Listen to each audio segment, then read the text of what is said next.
반갑습니다. 이재영입니다. 추미애 법무부 장관 아들의 병력 특혜 문제로 시끄럽습니다. 한쪽에서는 문제가 없다, 다른 한쪽에서는 문제가 있다, SNS에서도 양편으로 갈라져 싸우고 있습니다. 이 문제를 다루어 볼 건데요. 가능하면 중립적 입장에서 어느 한편에 치우치지 않고 분석하면서 대안을 제시하고자 합니다. 오늘의 방송 제목은 추미애 아들의 병력 특혜 논란, 특별수사본부 설치가 어떠한가? 그럼 방송을 시작합니다. 방송을 들으면서 구독과 좋아요 버튼을 꾹 눌러주시면 너무너무 감사하겠습니다. 결론부터 말씀드리면 추미애 법무부 장관 아들의 병력 특혜와 관련된 사건에서 중립적인 수사본부를 설치해서 의혹을 속 시원하게 해소하는 게 추미애 장관이 소속된 현 정부와 민주당에 도움이 됩니다. 더하여 국민에 대한 예의이기도 합니다. 어영부영하다가 집안도 엉망진창이 되고 추미애 장관이 소속된 현 정부와 민주당에도 악영향을 끼치게 된다는 사실을 인식하면 좋겠습니다. 추미애 법무부 장관이 아들의 병력 특혜 의혹에 휩싸이고 있는데요. 내용을 보면 카투사로 근무하던 아들이 무릎 시술을 위해 2017년 6월 15일에서 14일까지 1차 병가를 받은 후 전화로 23일까지 병가를 연장하고 다시 전화로 4일의 개인 휴가를 쓴 뒤 27일 부대에 복귀한 상황입니다. 즉 부대로 복귀하지 않고 집에서 휴가 연장이 이루어진 상황은 특혜이고 정상적이라면 탈영에 해당한다는 주장이죠. 추미애는 검찰을 통할하는 법무부 장관입니다. 최초의 문제가 불거졌을 때 공정하고 신속한 수사 절차를 거쳐 의혹을 해소했어야 했죠. 그렇게 했다면 아무런 문제가 없을 텐데 처음부터 어떤 청탁이나 압력도 없었다, 정상적인 휴가 연장이다, 이와 같은 부인과 수사 지연, 그리고 여기서 비롯된 불신 등으로 호미로 막을 것을 가래로 막아야 하는 상황이 되어버렸습니다. 먼저 부인입니다. 추미애 장관은 아들과 관련된 질문에 다음과 같이 답변해 왔지요. 7월 1일 국회 법사위원회 한쪽 다리를 수술해 제가 국회의원이 아니면 군대에 안 가도 됐을 아이다. 더는 건드리지 말아달라. 7월 22일 국회 대정부 질문. 질문에는 금도가 있다. 모욕적 단어나 망신 주기를 위한 질문은 삼가해 달라. 7월 27일 법사위원회 소설 쓰시네. 9월 1일 예결위원회 보좌관이 부대로 휴가 청탁 전화를 한 사실이 있지 않고요. 9월 14일 국회 대정부 질문. 야당이 제기하는 의혹은 사실이 아니며 제 아들의 휴가 연장은 적법한 절차에 따라 이루어졌다. 그러나 휴가 연장 청탁 전화는 9월 4일 같은 당인 민주당 김남국 의원에 의해 밝혀졌습니다. 게다가 미 이사단 지역대 지원 장교는 9월 9일, 지역대장은 10일 검찰에서 다음과 같이 진술했지요.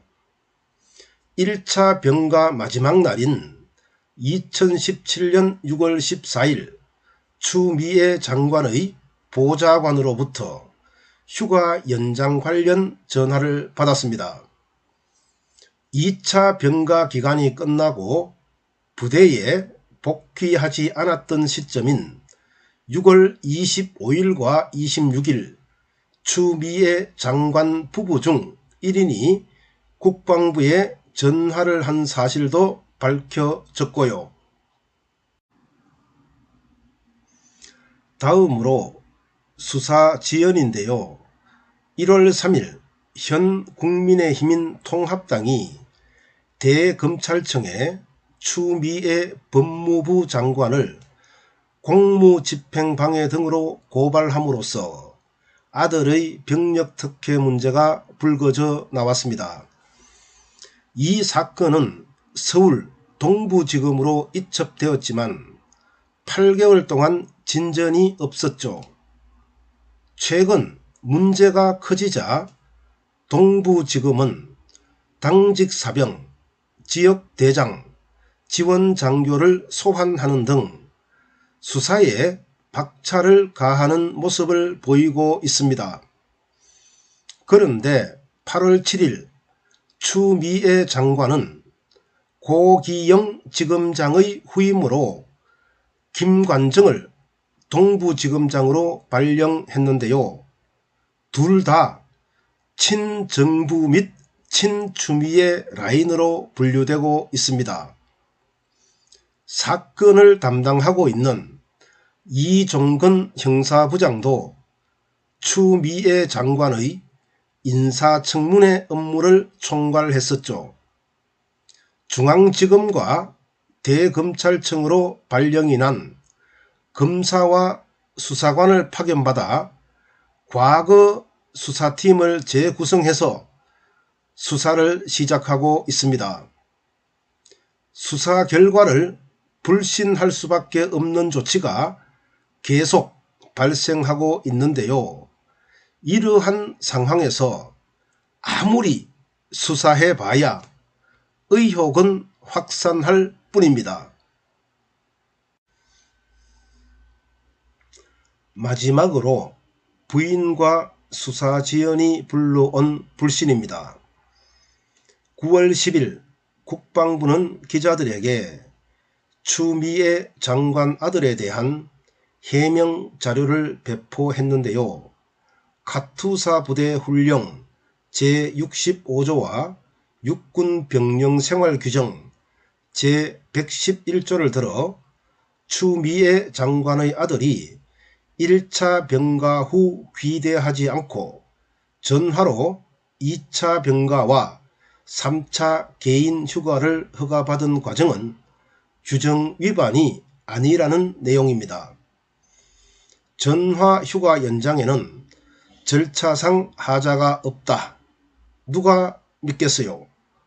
게다가 9월 10일 국방부가 기자들에게 배포한 자료는 당정협의에서 나온 것입니다. 즉 9월 9일 국방부 청사에서 박재민 국방부 차관과 민주당 황희 의원이 추미애 장관 아들과 관련된 자료를 만들었다는 것이죠. 게다가 휴가 연장의 근거인 진단서가 보관되어 있지 않고요. 후속 조치인 지역대장 명의의 휴가 명령서도 존재하지 않습니다. 국방부는 여기에 대해 명쾌한 설명을 하지 못하고 있죠. 그러니 처음부터 병가 요건을 갖추지 못했을 가능성에 대해 의심할 수밖에 없는 상황이 되었습니다. 사실상 동부지검의 수사는 신뢰성을 확보하기 어렵습니다. 지검장과 사건 담당자 모두 친추미애 측 인사이기 때문입니다. 따라서 특임 검사를 임명하거나 특별수사본부를 설치하는 방법이 가장 합리적인데요. 이 두 가지 모두 대검찰청 소관이지만 추미애 법무부 장관의 승인이 필요한 사안입니다. 더욱이 추미애 장관의 아들에게는 평창올림픽 통역병 청탁, 딸에게는 외교부를 통한 비자 발급 청탁 의혹까지 더해지고 있는데요. 자녀와 관련된 수사에서 한치의 의심을 허용하지 않아야 합니다.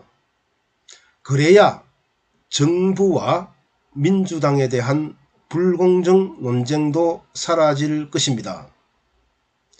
추미애 장관이 현 정부의 성공과 민주당의 발전을 위한다면 그 누구도 의심하지 않을 방법을 선택해야 합니다.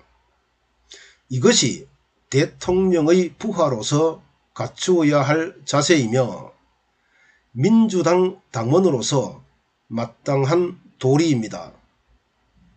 9월 10일 정세균 국무총리가 대국민 사과를 한 후 신속한 수사를 언급한 바 있는데요.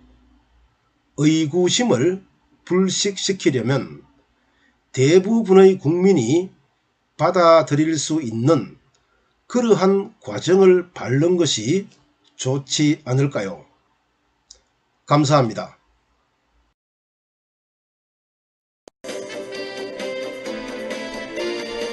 엘리트층이 일종의 선민의식을 가지고 있는 것 같다. 청문회 때마다 늘 불거지는 고위공직자들의 병역 의혹 등이 이번 청문회에서도 똑같이 되풀이되고 있는데요. 경남대 이재영 교수의 말입니다. 이 교수는 청문회 때 여야가 병역 문제자를 철저히 배제하는 식의 전례를 만들어야 한다면서 이렇게 말했습니다.